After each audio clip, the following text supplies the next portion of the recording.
25년이다. 결혼한 지 25년. 새벽 5시에 일어나 공장으로 향하는 일상이 25년째 반복되고 있다. 포장재 제조업이라는 게 화려하지는 않지만 꾸준히 성장해서 이제 직원 25명 규모가 됐다. 성실함 하나로 여기까지 왔다. 현주와는 맞선으로 만났다. 당시 25살이던 그녀는 소극적이면서도 살림에 관심이 많은 여자였다. 결혼 후 20년간 집안일은 모두 현주가 맡았다. 나는 돈만 벌어다 주면 됐다. 그게 우리 부부의 역할 분담이었고 나쁘지 않았다. 변화는 3년 전부터 시작됐다. 현주가 친구들이 부동산 투자로 돈을 많이 벌었다는 이야기를 자주 하기 시작했다. 처음에는 그저 세상 돌아가는 얘기려니 했다. 47살 전업주부가 갑자기 경제에 관심을 갖는 것도 나쁘지 않다고 생각했다. 문제는 올해 들어서였다. 여보, 나도 부동산 투자 한번 해보고 싶어. 어느 날 저녁 식사 중에 현주가 던진 말이었다. 25년 결혼 생활에서 그녀가 이런 종류의 요구를 한 적은 없었다. 생활비 외에 돈을 쓰고 싶다고 한 적도 없었다. 갑자기 왜?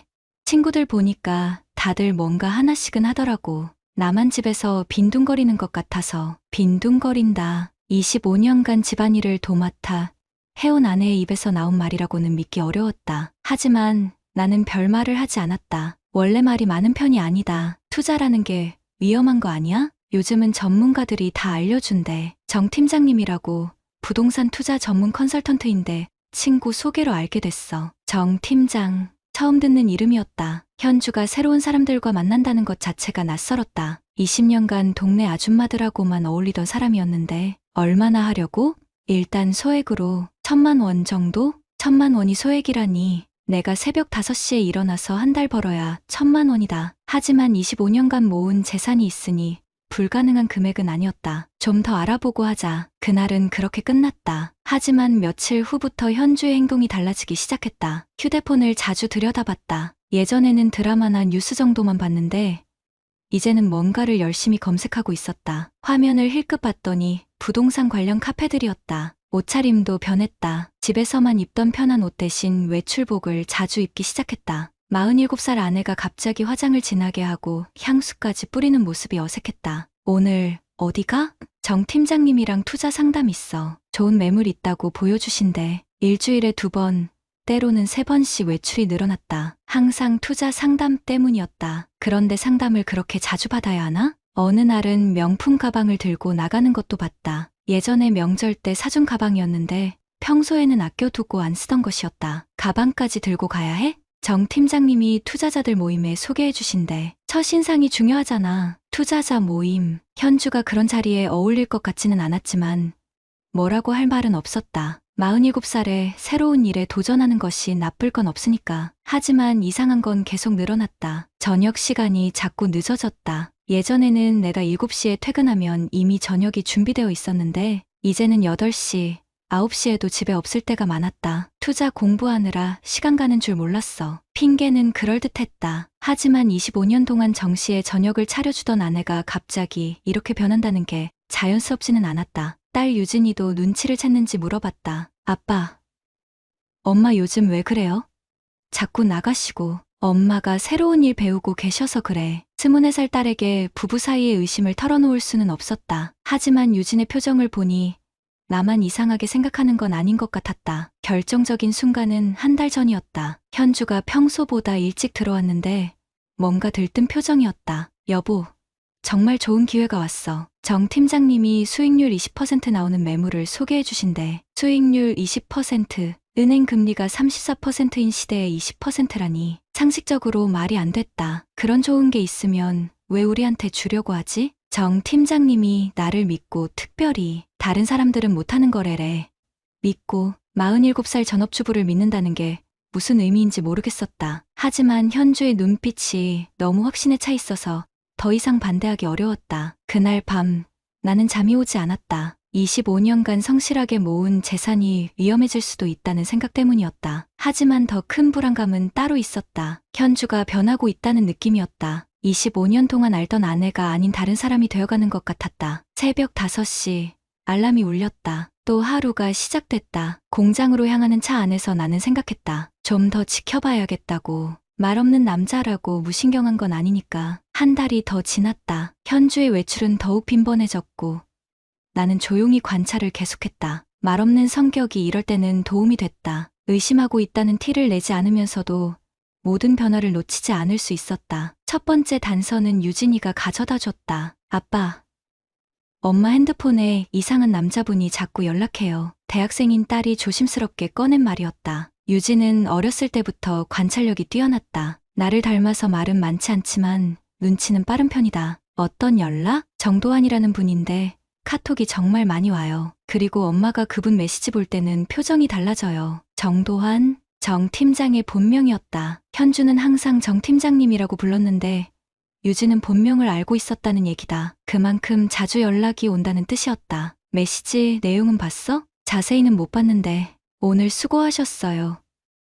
다음에 또 뵙겠습니다. 이런 거였어요. 근데 시간이 밤 10시, 11시예요. 밤 10시, 11시. 업무상 연락치고는 너무 늦은 시간이었다. 부동산 투자 상담이 그렇게 늦은 시간까지 이어질 이유는 없었다. 둘째로는 우연한 발견이었다. 가족 카드 명세서를 정리하던 중 이상한 결제 내역들이 눈에 띄었다. 고급 호텔, 레스토랑, 커피 전문점, 심지어는 모텔까지. 현주가 혼자 갈 만한 곳들이 아니었다. 특히 스카이라운지 호텔이라는 곳에 결제가 여러 번 있었다. 평일 오후 2시, 3시 투자 상담을 호텔 라운지에서 하나? 그것도 그렇게 자주? 명세서를 자세히 들여다보니 패턴이 보였다. 현주가 투자 상담이라며 외출한 날짜와 카드 사용 내역이 정확히 일치했다. 그리고 금액도 만만치 않았다. 한 번에 15만 원, 20만 원씩 쓰고 있었다. 세 번째는 친구 윤태식의 전화였다. 민수야, 너 혹시 정도환이라는 놈 알아? 윤태식은 공인중개사로 20년간 일해온 부동산 전문가다. 이 동네 부동산 업계에서는 모르는 사람이 없다. 우리 집사람이 투자 상담 받고 있는 사람인데. 왜? 야, 그 놈 조심해. 우리 업계에서는 유명한 사기꾼이야. 전화기를 꽉 쥐었다. 사기꾼이라니. 무슨 사기? 가짜 부동산 투자 상품 파는 놈이야. 전세 사기도 여러 번 했고 작년에도 중년 여성들한테 접근해서 투자금 받아먹고 잠적한 적 있어. 중년 여성들한테 접근한다. 현주가 딱 그 타겟이었다. 증거 있어?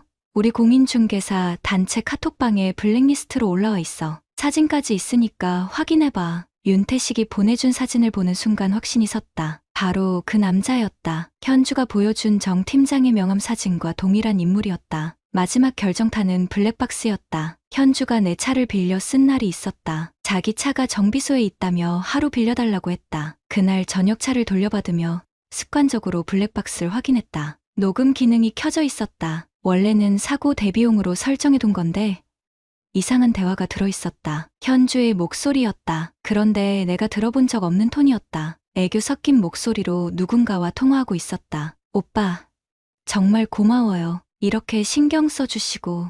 오빠, 25년 결혼 생활에서 현주가 나한테도 그런 말투로 얘기한 적은 없었다. 아니에요. 저야말로 현주님 같은 분 만나서 기뻐요. 남자 목소리도 들렸다. 정도환이었다. 오빠만 믿어요. 다른 사람들은 이해 못해도 오빠는 달라요. 믿는다. 25년간 성실하게 가정을 꾸려온 남편은 뒤로하고 사기꾼을 믿는다는 얘기였다. 그러게 말이에요. 남편분은 현주님 마음을 이해 못하시는 것 같아요. 내가 아내 마음을 이해 못한다고?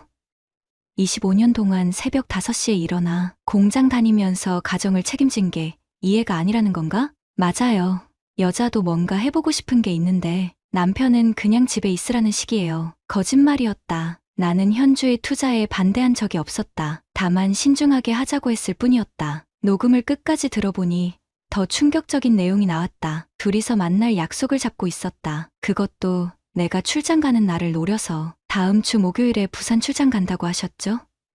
그럼 그날 저녁에 내 출장 일정까지 알고 있다는 게 믿어지지 않았다. 현주가 내 스케줄을 일일이 알려주고 있었던 것이다. 그날 밤 나는 잠들 수 없었다. 25년을 바보로 산 건가 하는 생각이 머릿속을 맴돌았다. 새벽 5시에 일어나 성실하게 일한 것도, 가족을 위해 모든 것을 희생한 것도 그녀에게는 이해 못하는 남편의 모습으로만 비춰지고 있었다. 더 분노스러운 건 정도환이었다. 사기꾼이 내 아내를 이용해 돈을 뜯어내려는 것도 모자라 감정까지 농락하고 있었다. 그리고 내 출장 일정까지 파악해서 더 적극적으로 접근하려 하고 있었다. 이제 확실해졌다. 더 이상 지켜볼 필요도 없었다. 하지만 성급하게 움직일 생각은 없었다. 25년간 신중하게 사업을 키워온 것처럼 이 문제도 체계적으로 해결해야 했다. 무엇보다 중요한 건 증거였다. 감정에 휘둘려 대충 처리했다가는 오히려 내가 손해를 볼 수 있었다. 정도환 같은 사기꾼은 분명 법적 대응에도 능숙할 것이다. 다음날 아침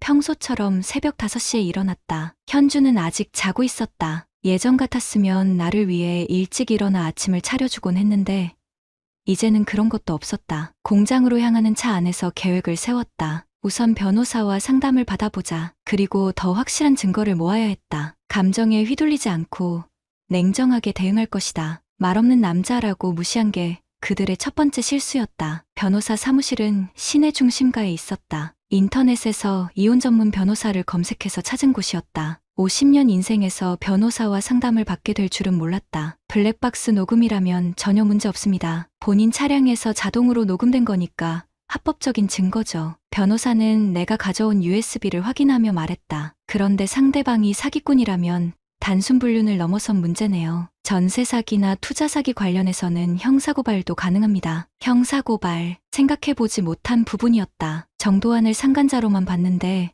사기범으로도 처벌할 수 있다는 얘기였다. 필요한 증거가 더 있나요? 사기 부분은 피해 금액과 수법을 명확히 해야 하고요. 불륜 관련해서는 현재 증거로도 충분하지만 사진이나 목격 증언이 있으면 더 확실합니다. 집에 돌아와서 현주의 행동을 더 자세히 살펴봤다. 서재 책상 위에 평소 없던 서류들이 있었다. 부동산 투자 관련 자료들이었는데 자세히 보니 이상한 점이 많았다. 등기부등본이라고 적힌 서류가 있었는데 도장과 서명이 어색했다. 윤태식에게 사진을 찍어보냈더니 즉시 답이 왔다. 야, 이거 가짜야. 등기소 직인이 완전히 다르고 서식도 옛날 거네. 요즘은 이런 식으로 안 나와. 가짜 등기부등본. 정도환이 현주에게 보여준 투자 매물이 허위였다는 증거였다. 더 뒤져보니 투자계약서도 나왔다. 현주 명의로 3억 원을 투자한다는 내용이었다. 3억 원. 내가 25년간 모은 재산의 절반이 넘는 금액이었다. 그런데 이 계약서에는 내 동의서가 없었다. 부부 공동재산으로 그런 큰 투자를 할 때는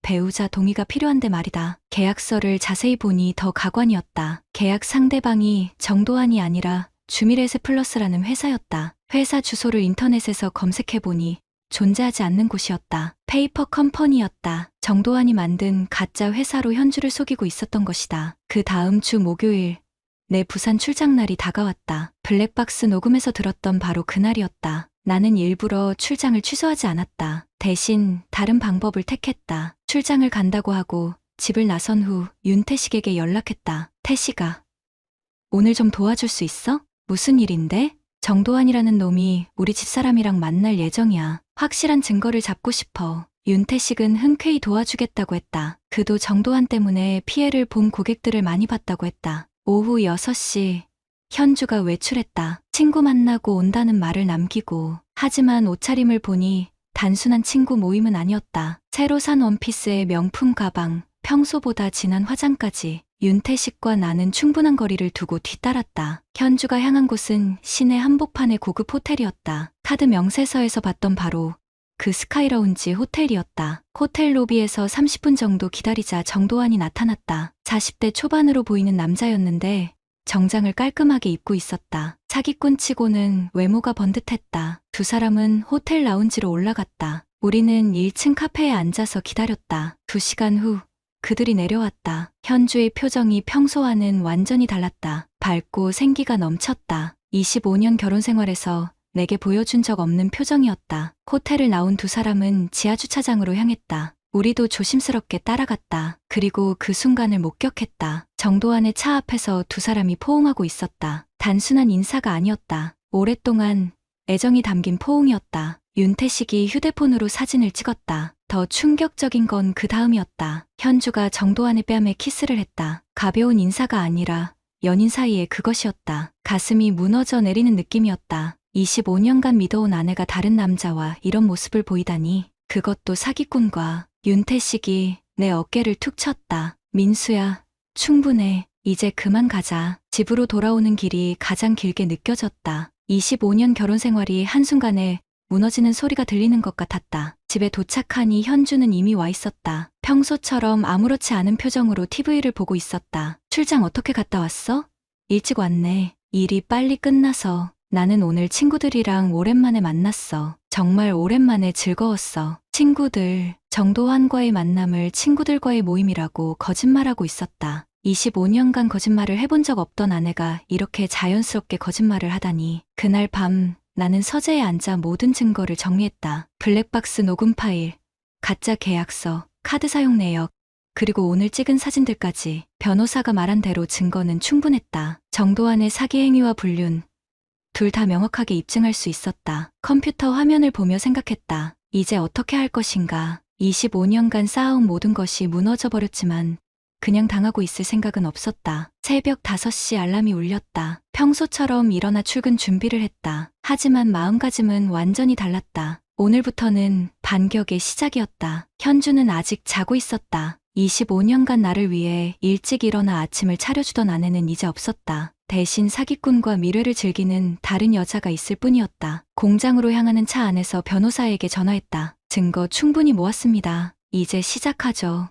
25년간 말없이 참고 살아온 남자의 반격이 시작되는 순간이었다. 모든 준비가 끝났다. 변호사와의 상담도 마쳤고 소장 작성도 완료됐다. 이혼 소송과 상간자 위자료 청구, 그리고 정도환에 대한 사기죄 고발까지 한 번에 모든 것을 처리하기로 했다. 금요일 저녁이었다. 현주가 또 외출하려고 준비하고 있을 때였다. 평소처럼 화장을 하고 좋은 옷을 입고 있었다. 분명 정도환과 만날 작정이었다. 오늘은 집에 있어. 현주가 놀란 표정으로 나를 바라봤다. 25년 결혼 생활에서 내가 이렇게 단호하게 말한 적은 거의 없었다. 왜? 친구 만나기로 했는데. 친구 만나는 게 아니잖아. 현주의 얼굴이 굳어졌다. 뭔가 눈치챈 표情이었다. 무슨 소리야? 유진아, 거실로 나와. 딸을 불렀다. 이제 가족이 모두 알아야 할 일이었다. 유진이 어리둥절한 표정으로 나왔다. 앉아. 거실 소파에 현주와 유진이 앉았다. 나는 서재에서 준비해둔 파일을 가져왔다. USB, 사진, 서류들이 담긴 봉투였다. 이제부터 하는 얘기 잘 들어. 나는 차분하게 말을 시작했다. 25년간 참고 살아온 남자가 마침내 입을 여는 순간이었다. 정도환이라는 남자 알지? 현주의 얼굴이 창백해졌다. 투자 컨설턴트라고 소개했던 그 남자 말이야. USB를 노트북에 꽂고 블랙박스 녹음 파일을 재생했다. 거실에 현주와 정도환의 목소리가 울려 퍼졌다. 오빠, 정말 고마워요. 이렇게 신경 써주시고 현주님 같은 분 만나서 기뻐요. 유진이 깜짝 놀라며 엄마를 바라봤다. 현주는 고개를 숙이고 있었다. 이 녹음은 한 달 전 내가 내 차를 빌렸을 때 녹음된 거야. 다음으로 가짜 등기부등본을 꺼냈다. 이건 정도환이 너한테 준 투자 서류지? 윤태식이 확인해봤는데 완전히 가짜야. 현주가 고개를 들어 서류를 봤지만 아무 말도 하지 못했다. 3억 원 투자 계약서도 있더라. 내 동의 없이 우리 재산을 투자하려고 했지? 마지막으로 휴대폰에서 사진을 꺼냈다. 호텔 지하주차장에서 찍은 사진이었다. 이건 지난주 목요일 내가 출장 간다고 했을 때 찍은 거야. 사진 속에서 현주와 정도환이 포옹하고 있는 모습이 선명하게 보였다. 유진이 손으로 입을 막았다.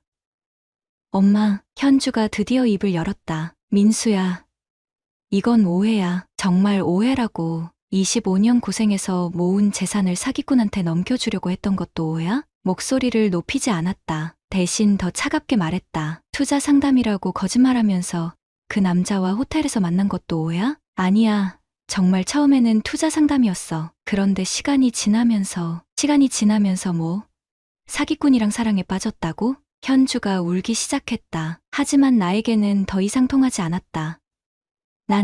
나도 뭔가 해보고 싶었어. 그냥 집에만 있는 게 답답했어. 그래서 25년간 같이 모은 재산을 사기꾼한테 갖다 바치려고 했어? 민수야, 제발 이해해줘. 나도 외로웠어. 외롭다. 25년간 새벽 5시에 일어나 가족을 위해 일한 남편을 두고 외롭다고 했다. 유진이 엄마를 보며 말했다. 엄마, 아빠가 25년간 얼마나 고생하셨는지 몰라요? 새벽같이 나가서 밤늦게 들어오시면서도 제 용돈 한 번 밀린 적 없었어요. 유진아, 아빠는 말씀이 많지 않으셨지만 사랑이 없으셨던 건 아니에요. 그걸 왜 몰라주셨어요? 나는 딸의 말에 가슴이 뭉클했다. 적어도 유진이는 내 마음을 알아주고 있었다. 서류 봉투에서 마지막 서류를 꺼냈다. 이혼 소송 소장이야. 월요일에 법원에 접수할 거야. 현주가 깜짝 놀라며 서류를 봤다. 그리고 정도환한테는 상간자 위자료 청구 소송도 같이 걸 거야. 4천만 원. 민수야, 제발 사기죄로 형사고발도 할 거야. 가짜 서류 만들어서 사기친 건 명백한 범죄니까. 현주가 무릎을 꿇었다. 제발 한 번만 용서해줘. 내가 정말 잘못했어. 하지만 이미 늦었다. 25년간 쌓인 신뢰가 한순간에 무너진 것을 한 번의 사과로 회복할 수는 없었다. 용서?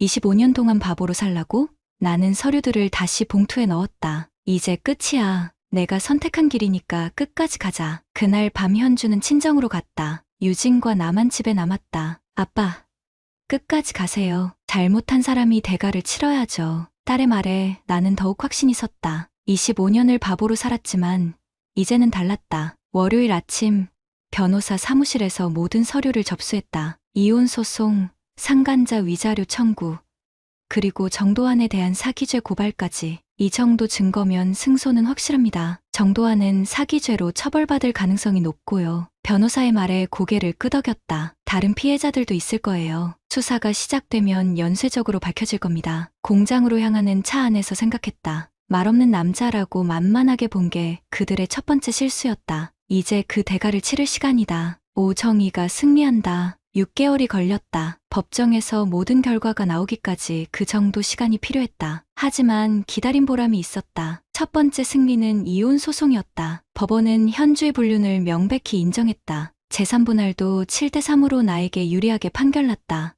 25년간 성실하게 모은 재산의 대부분을 지킬 수 있었다. 두 번째는 상간자 위자료였다. 정도환에게 4천만 원을 배상하라는 판결이 나왔다. 변호사는 이 정도 금액이면 상당히 높은 편이라고 했다. 하지만 진짜 통쾌함은 따로 있었다. 정도환이 구속됐다. 사기죄로 수사가 시작되자 다른 피해자들이 줄줄이 나타났다. 무려 20여 명의 중년 여성들이 그에게 당했다는 사실이 밝혀졌다. 피해 금액만 15억 원이 넘었다. 정도환, 전세 사기 및 투자 사기 혐의로 실형 3년 선고. 신문 기사 제목을 보는 순간 가슴이 후련했다. 내 아내만 속인 게 아니었다. 그는 수십 명의 가정을 파괴한 전문 사기범이었다. 윤태식이 전화했다. 민수야, 뉴스 봤지?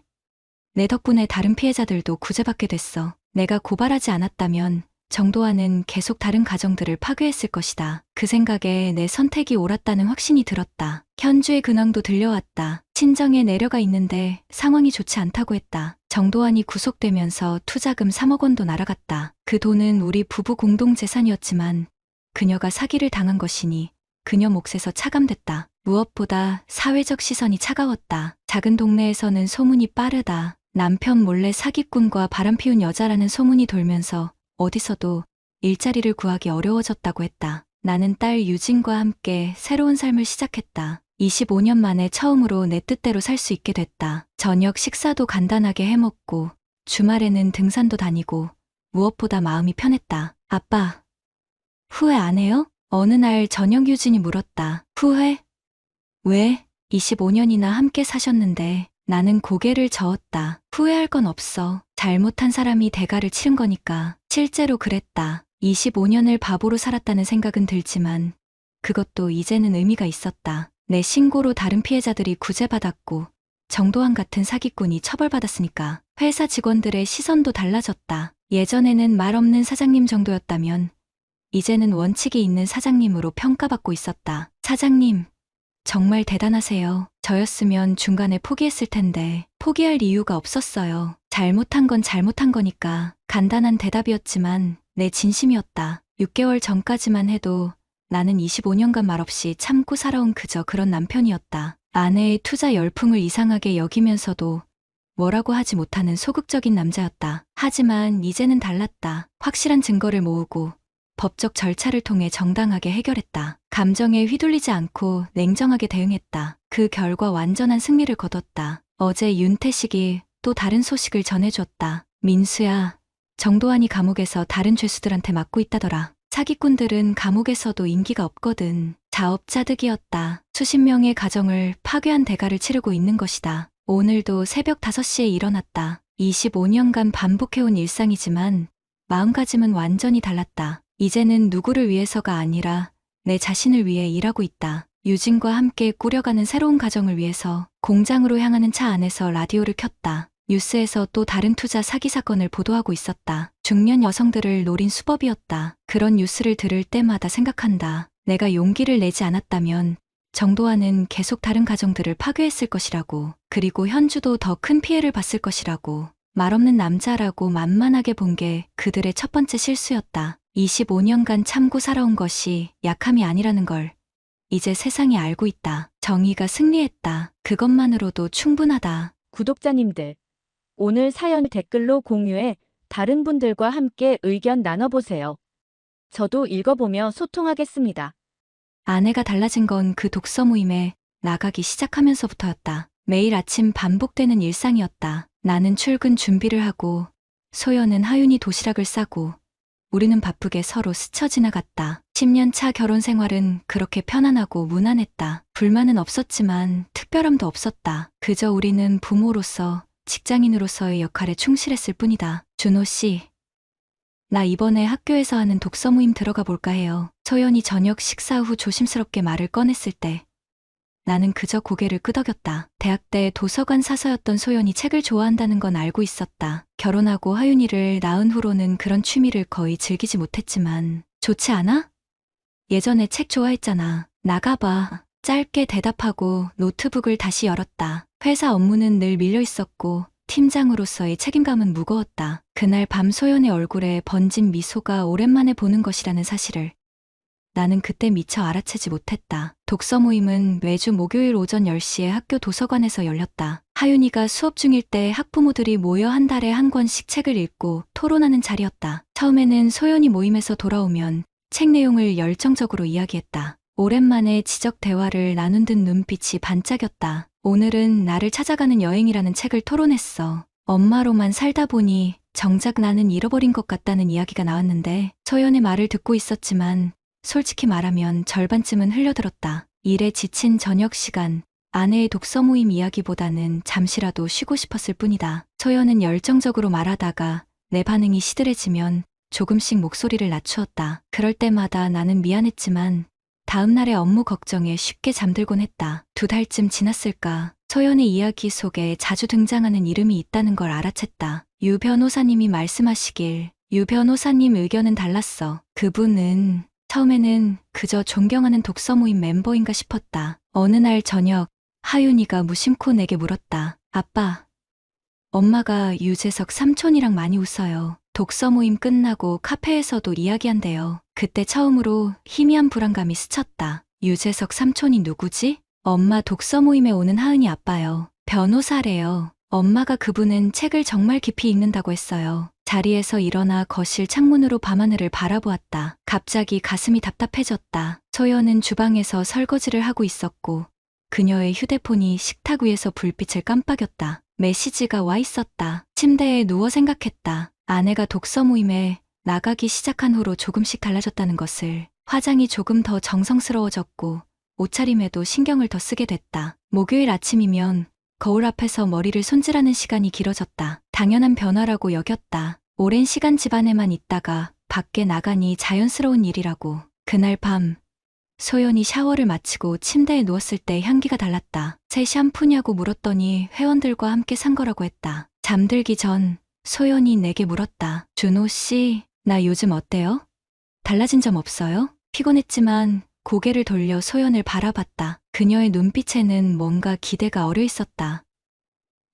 활기차 보여. 독서 모임이 잘 맞나 봐. 그게 전부였다. 소연은 잠시 뭔가 더 말하려는 듯했지만 결국 그렇구나라고 중얼거리며 등을 돌렸다. 내가 뭔가 놓친 건지 의문이 들었지만 다음 날 아침 회의를 생각하며 곧잠에 빠져들었다. 이제 와서 돌이켜보면 그 순간들이 우리 사이에 생긴 작은 틈이었다. 내가 알아채지 못한 사이 서서히 벌어진 균열이었다. 하지만 그때의 나는 그저 일상의 작은 변화로만 여겼고 모든 것이 괜찮다고 믿었다. 소연의 독서 모임은 계속되었고 유 변호사님이라는 이름은 점점 더 자주 그녀의 입에서 흘러나왔다. 독서 모임이 시작된 지 석 달째 되던 날이었다. 소연의 외출 시간이 점점 길어지는 걸 느꼈다. 처음엔 2시간이었던 모임이 어느새 점심시간까지 이어졌고 종종 오후 늦게 귀가하는 날도 있었다. 오늘은 토론이 길어져서 다들 점심까지 같이 먹었어요. 소연의 설명은 자연스러웠고 나는 별다른 의심 없이 받아들였다. 팀 프로젝트로 밤늦게 귀가하는 나로서는 뭐라 말할 자격도 없었다. 하지만 언젠가부터 목요일이 아닌 날에도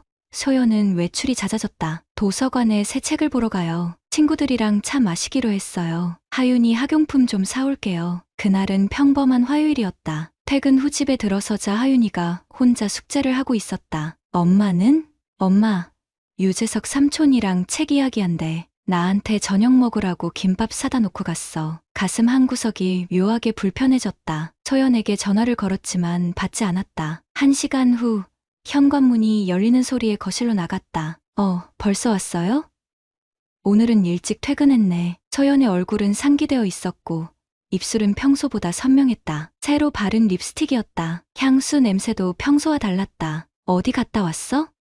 그냥 독서 모임 회원이랑 다음 책 고르러 서점에 갔다가 차 한잔하고 왔어요. 하윤이가 유재석이랑 있었다던데. 서연의 표정이 순간 굳었다가 자연스럽게 풀어졌다. 아, 네. 유 변호사님이 마침 같은 책을 찾고 있어서 의견을 나누다 보니 시간이 좀 늦었네요. 그날 밤 침대에 누워 천장을 바라보며 생각했다. 내 아내가 다른 남자와 책을 핑계로 따로 만났다는 사실이 아직은 그저 독서에 관한 대화일 뿐이라고 믿고 싶었다. 주말 소연은 책상 앞에 앉아 무언가를 열심히 적고 있었다. 어깨 너머로 보니 다음 독서 모임에서 발표할 내용을 준비하는 것 같았다. 메모 속에는 유 변호사님 의견에 동의, 하지만 작가의 의도는 같은 문장들이 보였다. 아직은 책에 관한 이야기였다. 하지만 그의 존재가 소연의 일상에 너무 자연스럽게 스며들고 있다는 사실이 불편했다. 독서 모임에 남자는 그 변호사 한 명뿐이야? 네.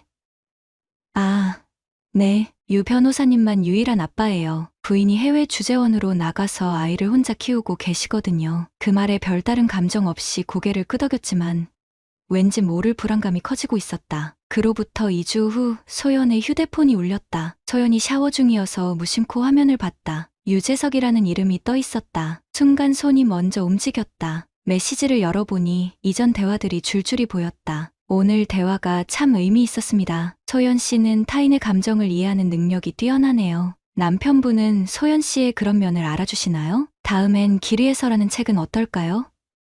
두 사람의 여행에 관한 이야기입니다. 메시지 내용 자체는 크게 문제될 것 없었지만 대화의 빈도가 예사롭지 않았다. 거의 매일 밤늦게까지 이어진 메시지들. 마지막 메시지는 오늘 오후에 온 것이었다. 오늘 말씀하신 카페 분위기가 정말 좋네요. 다음에는 제가 알려드린 곳으로 가보실래요? 사람도 적고 더 조용히 이야기할 수 있어요. 심장이 빠르게 뛰기 시작했다. 욕실에서 물소리가 계속되고 있었다. 메시지를 다시 읽고 또 읽었다. 아직은 선을 넘지 않은 대화들이었다. 하지만 그 기저에 깔린 감정은 분명 단순한 독서 모임, 회원 사이의 것이 아니었다. 소연이 욕실에서 나오자 나는 아무 일도 없었던 것처럼 행동했다. 그날 밤 소연의 휴대폰은 평소보다 더 자주 울렸다. 그녀는 메시지가 올 때마다 살짝 미소 지으며 답장을 보냈다. 내 옆에 누워있는 아내의 마음이 이미 다른 곳에 가 있다는 생각이 들었다. 소연이 잠든 후 나는 그녀의 휴대폰을 확인하고 싶은 충동에 사로잡혔다. 하지만 그러지 않았다. 아직은 모든 것이 내 오해일지도 모른다고 생각하고 싶었다. 소연을, 우리의 10년 결혼 생활을 그렇게 믿고 싶었다. 하지만 내 가슴 속 불안은 점점 커져만 갔다. 의심의 씨앗은 서서히 뿌리를 내렸다. 소연의 외출은 더 잦아졌고 화장은 더 정성스러워졌다. 독서 모임이 목요일 뿐이었는데 화요일과 금요일에도 번외 모임이라며 나가는 날이 늘어났다. 거울 앞에서 보내는 시간이 길어졌고 새 옷도 종종 사 입었다. 예전에 소연이라면 살림에 보태야지라며 절대 사지 않았을 가격의 블라우스와 원피스들이었다. 잠자리에서 소연에게 다가가면 피곤하다는 핑계로 등을 돌리는 날도 많아졌다. 아내의 향기는 달라졌고 웃음소리는 휴대폰 메시지를 확인할 때만 들려왔다. 괜한 의심이겠지. 스스로를 다독였지만 가슴 한구석이 무너져 내리는 느낌을 지울 수 없었다. 사랑에는 직감이 있는 법이다. 배우자의 마음이 떠나가는 순간을 감지하는 그 무언의 신호가. 금요일 저녁 퇴근 후 하윤이를 데리고 소연이 좋아하는 케이크를 사들고 집에 돌아왔다. 그날은 우리의 결혼기념일이었다. 아내가 독서 모임에 빠져 있어서 그녀도 잊고 있을지 모른다는 생각이 들었지만 나는 여전히 우리의 날을 기억하고 싶었다. 현관문을 열자 집이 어둡고 조용했다. 식탁에 쪽지 한 장이 놓여 있었다. 독서 모임 회원들과 저녁 식사 약속이 있어요. 늦을 수 있으니 먼저 드세요. 기념일에 관한 언급은 없었다. 하윤이가 내 표정을 살피며 물었다. 아빠, 괜찮아요? 가슴이 아팠지만 딸 앞에서 표정을 감추려 애썼다. 그럼 아빠랑 하윤이랑 맛있는 케이크 먹자. 식사를 하던 중 하윤이가 문득 말했다. 엄마가 유재석 삼촌이랑 많이 웃어요. 책 얘기할 때보다 더 많이. 숟가락을 내려놓았다. 하윤이의 말은 순수했지만 내 가슴에 비수처럼 꽂혔다. 하윤아, 엄마랑 유재석 삼촌은 어떻게 지내? 아이는 천진난만하게 대답했다. 엄마가 유재석 삼촌 차에 타고 가는 걸 봤어요. 학교 끝나고요. 엄마한테 말하니까 비밀이래요. 아빠한텐 말하면 안 된대요. 그 순간 무언가가 내 안에서 무너져 내렸다. 입 안이 쓰게 느껴졌고 심장이 불규칙하게 뛰었다. 그동안 눈을 감아온 진실이 날카로운 빛을 발하며 다가왔다. 하윤이를 재우고 거실에 혼자 앉아 시계를 보았다. 밤 10시. 소연에게 전화를 걸었지만 받지 않았다. 1시간, 2시간이 흘렀다. 자정이 다가오고 있었다. 결심했다. 더는 외면하지 않기로. 소연의 휴대폰 비밀번호를 입력해보았다. 하윤이의 생일이었다. 화면이 열렸다. 메시지함으로 들어갔다. 유재석을 검색하자 대화창이 나타났다. 최근 대화들이 가득했다. 오늘 만나는 장소는 지난번 카페로 할까요? 책을 핑계로 이렇게 자주 만나게 될 줄은 몰랐어요. 당신과의 대화가 너무 소중해요. 하윤이가 우리 봤다네요. 조심해야겠어요. 아직은 남편에게 알려지면 곤란하니까. 손가락이 떨렸다. 크로를 내리자 더 충격적인 대화가 나왔다. 지난번 호텔 라운지에서의 시간이 잊혀지지 않아요. 다음에는 더 조용한 곳으로 가요. 방해받지 않는 곳으로. 당신 곁에 있으면 내가 진짜 나로 살아있는 것 같아요. 10년 만에 심장이 뛰어요. 숨이 막혔다. 가슴을 움켜쥐었다. 이어지는 메시지들은 명백했다. 그들은 단순한 책 이야기를 넘어선 지 오래였다. 사진들도 있었다. 두 사람이 함께 찍은 셀카들. 소연의 얼굴에 번진 미소는 내 옆에서는 볼 수 없던 것이었다. 마지막 메시지는 오늘 오후에 온 것이었다. 오늘 밤 준비했어요. 몇 시간이라도 당신과 함께하고 싶어요. 결혼기념일이라고 하셨죠? 그 사람은 기억하고 있을까요? 현기증이 일었다. 주방으로 가서 찬물을 얼굴에 끼얹었다. 거울 속 내 얼굴은 창백했다. 눈가는 충혈되어 있었고 이마에는 식은땀이 맺혀 있었다. 결혼기념일. 그녀는 기억하고 있었다. 하지만 그날을 함께 보내는 상대는 나가 아니었다. 자정이 막 지났을 때 현관문 소리가 들렸다. 천천히 거실로 나갔다. 소연이 들어오는 모습이 보였다. 향수 냄새가 진했고 머리카락은 약간 흐트러져 있었다. 나를 보자 그녀의 표정이 굳었다. 아직 안 잤어요? 내 시선이 그녀의 목에 머물렀다. 옷깃 사이로 희미한 붉은 자국이 보였다. 속에서 뜨거운 것이 치밀어 올랐다. 휴대폰을 들어 보였다. 소연의 얼굴이 창백해졌다. 결혼기념일이야. 내 목소리는 떨렸다. 눈물이 차올랐지만 참았다. 당신이 내 휴대폰을. 내가 손을 들어 그녀의 말을 막았다. 그녀와 유재석의 대화가 담긴 화면을 보여주었다. 소연은 그 자리에 얼어붙은 듯 서 있었다. 하윤이가 엄마가 다른 사람이랑 차에 타고 가는 걸 봤대. 비밀이라고 했다며? 소연의 눈에 눈물이 고였다. 그녀의 입술이 떨렸지만 부정하지는 않았다. 내 세상이 무너지는 소리가 들리는 것 같았다. 소연의 얼굴이 창백해졌다. 그녀의 침묵이 모든 것을 말해주고 있었다. 말해, 그 남자와 무슨 관계지? 내 목소리는 내가 아는 내 목소리가 아니었다. 낮고 거칠게 떨리는 소리. 소연은 잠시 아무 말도 하지 못했다. 그러다 천천히 입을 열었다. 난 그저 그 순간 내 안에 있던 뭔가가 끊어졌다. 지난 몇 달간 쌓아온 의심과 불안, 상처와 분노가 한꺼번에 터져나왔다. 그저 우정, 우연, 실수. 어떤 변명을 하려는 거야. 목소리가 집 안에 메아리 쳤다. 손에 쥐고 있던 소연의 휴대폰을 식탁에 내리쳤다. 그 소리에 놀라 소연이 뒤로 물러섰다. 준호 씨, 진정해요. 하윤이? 지금 하윤이 얘기를 하는 거야? 내가 딸에게 거짓말하고 내 불륜을 비밀로 하라고 강요했어. 심장이 미친 듯이 뛰었다. 숨이 가빠졌고 관자놀이가 욱신거렸다. 신체의 모든 세포가 분노로 들끓는 것 같았다. 이게 내 말하는 그 책 때문이야? 그 독서 모임이 이런 거였어? 다른 남자와 눈 맞추고 호텔 다니고 그것도 우리 결혼기념일에? 소연의 눈에서 눈물이 흘러내렸다.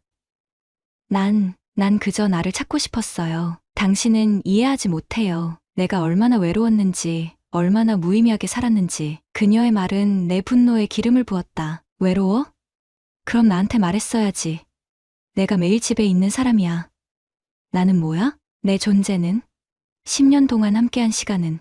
하윤이는? 그 모든 게 무의미했다고? 거실 벽을 세게 쳤다. 통증이 손을 타고 올라왔지만 느껴지지 않았다. 그때 작은 기척이 느껴졌다. 고개를 돌리니 하윤이가 방문 앞에 서 있었다. 눈에는 겁에 질린 표정이 역력했다. 아빠, 엄마, 서연이 달려가 하윤이를 안았다. 하윤아, 괜찮아. 아빠랑 엄마가 좀 이야기하는 거야. 방에 가 있자. 안 돼? 내가 소리쳤다. 더는 감출 수 없었다. 더는 거짓말로 포장할 수 없었다. 하윤아, 미안해. 하지만 엄마가 아빠를 속였어. 그리고 너에게도 거짓말했어. 하윤이의 눈이 커졌다. 서연은 공포에 질린 얼굴로 나를 바라봤다. 그만해요. 아이 앞에서 이러지 마세요. 아이 앞에서? 그런 걱정은 유재석과 함께 있을 때는 안 했잖아. 딸에게 비밀로 하라고 할 때는 생각 안 났잖아. 울컥 치미는 감정에 눈물이 흘렀다. 30살이 넘어 눈물을 흘린 적이 거의 없었다. 하물며 하윤이 앞에서는. 하지만 참을 수 없었다. 내 세상이 무너져 내리고 있었다. 하윤이가 소연의 품에서 벗어나 내게 다가왔다. 어린 손이 내 손을 잡았다. 아빠, 울지 마세요. 그 순간 분노가 잠시 가라앉았다. 딸의 눈에 비친 내 모습이 부끄러웠다. 심호흡을 하며 감정을 추스르려 했다. 하윤아, 아빠가 좀 흥분했네. 방에 가 있을래? 엄마랑 아빠가 어른들의 이야기를 해야 해. 하윤이는 망설이다가 고개를 끄덕였다. 하지만 방으로 가지 않고 복도에 서서 우리를 지켜보고 있었다. 소연을 마주봤다. 그녀의 얼굴에는 공포와 죄책감, 그리고 무언가 해방감 같은 것이 뒤섞여 있었다. 얼마나 오래됐어? 두 달 정도요. 2달. 지난 2달 동안 우리가 함께 식사하고, 대화하고, 잠자리를 같이 했던 모든 순간들이 머릿속을 스쳐 지나갔다. 그 모든 시간 동안 소연의 마음은 다른 곳에 있었다. 그와 잤어? 말이 나오자마자 후회했다. 하윤이가 여전히 복도에 서 있었다. 하지만 이미 늦었다. 소연의 침묵이 대답이었다. 몸 안에 무언가가 완전히 부서지는 느낌이었다. 소파에 털썩 주저앉았다. 분노가 슬픔으로 바뀌는 순간이었다. 왜 그랬어? 내가 뭘 잘못했지? 소연은 망설이다 천천히 내 맞은편에 앉았다. 당신이 잘못한 게 아니에요. 내가 잘못했어요. 하지만 난 정말 외로웠어요. 준호 씨는 늘 일에 파묻혀 있었고, 내 말은 듣는 둥 마는 둥. 그녀의 말에 잠시 침묵했다. 일부는 사실이었다. 내가 바빴던 것, 가족에게 충분한 시간을 쏟지 못했던 것. 하지만 그게 바람 피울 이유가 되나? 대화할 수 있었잖아. 내게 말했어야지. 말했어요. 수없이 많이. 당신은 듣지 않았어요. 지난 시간이 주마등처럼 스쳐 지나갔다. 소연이 책에 대해, 감정에 대해 말하려 했던 순간들, 내가 피곤하다며 흘려들었던 저녁들, 그녀가 변화를 물었을 때 피상적인 대답만 했던 밤들. 그래서 다른 남자에게 갔어? 이혼하자고 했어야지. 이런 식으로 말을 잇지 못했다. 눈물이 흘러내렸다. 가슴이 찢어지는 것 같았다. 복도에서 하윤이의 흐느끼는 소리가 들렸다. 소연이 입을 열었다. 난 이제 그만둘 거예요. 그 사람과 연락도 끊을게요. 우리 가족을 지키고 싶어요. 분노가 다시 치밀었다. 이제 와서? 이미 늦었어. 내가 어떻게 너를 다시 믿을 수 있겠어? 곧바로 결정을 내려야 한다는 압박감이 밀려왔다. 지금 당장 그녀를 내쫓아야 할까? 아니면 하윤이를 위해 참고 용서해야 할까? 머릿속이 혼란스러웠다. 당장은 널 볼 수가 없어. 내일 출근해야 하니 오늘 밤은 소파에서 자. 내일부터는 모르겠다. 자리에서 일어나 하윤이에게 다가갔다. 딸을 안아들고 그녀의 방으로 들어갔다. 하윤이의 눈물이 내 셔츠를 적셨다.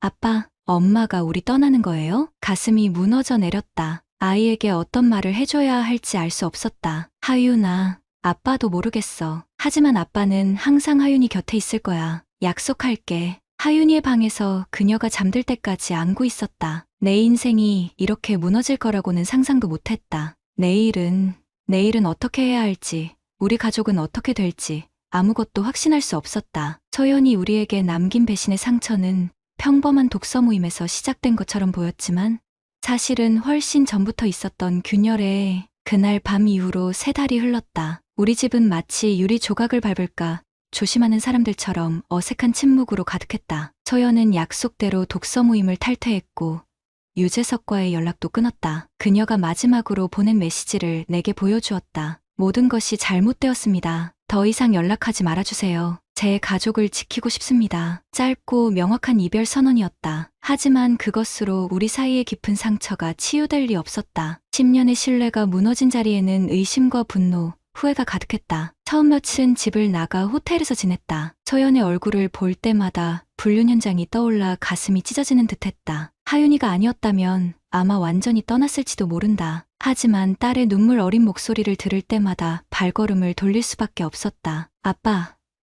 언제 집에 올 거예요?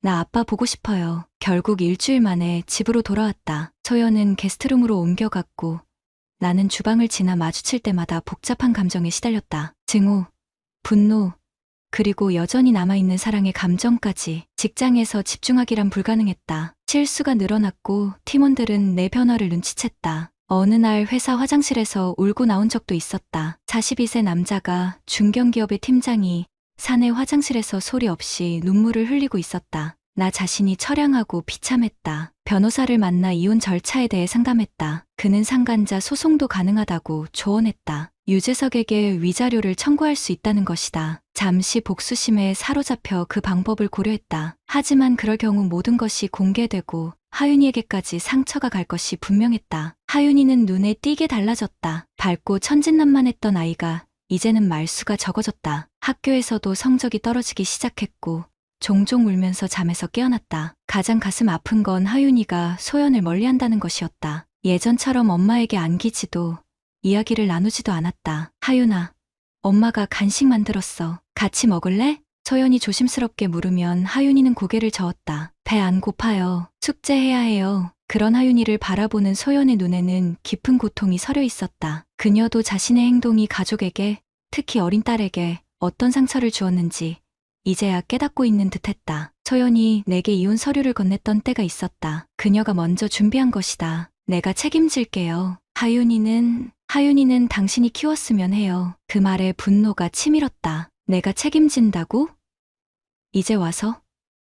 내가 배신하고 가정을 망가뜨린 다음에? 감정이 북받쳐 소리를 질렀다. 거실에서 하윤이가 흠칫하는 모습이 보였다. 곧 수그러든 목소리로 말했다. 지금은 결정할 수 없어. 더 이상 하윤이에게 상처 주고 싶지 않아. 어느 날 밤, 소연이 조심스럽게 내 방문을 두드렸다. 그녀의 눈은 부어 있었고 손에는 한 권의 책을 들고 있었다. 잠시 이야기할 수 있을까요? 무심코 고개를 끄덕였다. 소연이 내밀은 것은 독서 모임에서 처음 읽었던 책이었다. 나를 찾아가는 여행이라는 제목이었다. 난 이 책에서 내 모습을 봤어요. 엄마와 아내로만 살아오다 나를 잃은 여자의 이야기. 난 그저 나를 되찾고 싶었던 거예요. 소연의 눈에서 눈물이 흘러내렸다. 하지만 그건 핑계에 불과했어요. 내가 너무 이기적이었어요. 당신과 하윤이를 생각하지 않았어요. 그녀의 고백은 진심 어린 것 같았다. 하지만 내 마음의 상처는 너무 깊었다. 그래, 내가 이기적이었어. 하지만 나도 일부 책임이 있어. 내 말에 귀 기울이지 않았고 내 감정을 알아차리지 못했어. 침묵이 흘렀다. 결혼 생활 10년 만에 가장 솔직한 대화였을지도 모른다. 지금은 모르겠어. 우리가 다시 전처럼 될 수 있을지. 하지만 하윤이를 위해서라도 당장은 함께 있는 게 좋겠다. 소연이 고개를 끄덕였다. 그녀의 눈에는 희망과 절망이 공존했다. 오늘 아침 하윤이의 교실 앞에서 유재석을 마주쳤다. 그는 자신의 아이를 데려다주고 있었다. 눈이 마주쳤을 때 그의 표정에 죄책감이 스쳤다. 내가 소연의 남편이라는 것을 그도 알고 있었다. 그는 시선을 피했지만 나는 그를 똑바로 마주봤다. 치밀어 오르는 분노를 억누르며 그저 고개를 끄덕이고 지나쳤다. 그를 때리거나 소리 지르고 싶은 충동이 있었지만 학교에서 아이들 앞에서 그럴 수는 없었다. 그것은 또 다른 상처만 낳을 뿐이다. 집으로 돌아오는 길에 생각했다. 앞으로 우리 가족이 어떻게 될지, 소연과의 관계를 회복할 수 있을지, 하윤이에게 어떤 영향을 줄지 명확한 답은 없었다. 현관문을 열자 소연이 부엌에서 무언가를 하고 있었다. 하윤이는 학교에서 돌아와 숙제를 하고 있었다. 겉으로 보기엔 평범한 가정의 일상이었지만 우리 모두 그 아래 깊은 균열이 있음을 알고 있었다. 소연이 돌아봤다. 그녀의 눈에는 질문이 담겨 있었다. 아직 대답할 준비가 되지 않았기에 나는 그저 고개를 끄덕이고 내 방으로 향했다. 책장을 정리하다가 소연의 독서 모임 책들이 눈에 들어왔다. 그 중 한 권을 집어들었다. 페이지 사이에 소연의 메모가 있었다. 나는 누구인가? 엄마? 안 해? 그 이상의 무언가가 있을까? 가슴이 아팠다. 우리 모두 어떤 방식으로든 자신을 찾아 헤매고 있는 것인지도 모른다. 소연은 다른 남자에게서, 나는 일에서, 하윤이는 아직 그 길을 모르고 있다. 책을 다시 꽂으며 생각했다. 독서 모임은 끝났지만 우리 이야기는 아직 끝나지 않았다. 앞으로 어떤 장이 펼쳐질지는 모르지만 하윤이를 위해서라도 우리는 각자의 방식으로 이 상처를 치유해 나가야 할 것이다. 거실로 나가자 하윤이가 내게 달려왔다. 그녀를 안아들었다. 소연이 멀찍이 서서 우리를 바라보고 있었다. 그녀의 눈에 눈물이 맺혀 있었다. 책은 덮였지만 우리의 이야기는 계속될 것이다. 어떤 결말이 기다리고 있을지는 아직 알 수 없다. 구독자님들, 오늘 사연 댓글로 공유해 다른 분들과 함께 의견 나눠보세요.